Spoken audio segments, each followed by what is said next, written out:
જય શ્રી કૃષ્ણ, જય ગુરુદેવ। ગુરુ કૃપા જ્યોતિષ કાર્યાલયની અંદર આપ બધાનું સ્વાગત છે।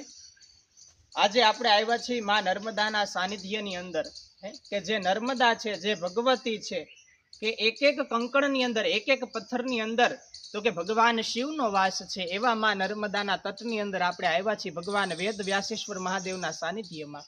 ત્યારે મને એક શ્લોક યાદ આવે છે કે પ્રભાતે વહતી ગંગા, મધ્યાહાને સરસ્વતી, અપરાણે સર્વ તીર્થાની, રાત્રો વહતી નર્મદા।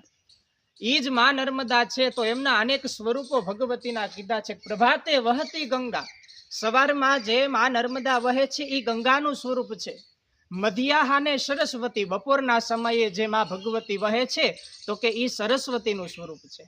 અપરાણે સર્વ તીર્થાની, કે જ્યારે સંધ્યાનો સમય થાય છે ત્યારે ઈ નર્મદાની અંદર બધાય તીર્થોનો વાસ છે। તો હાચી નર્મદા કઈ?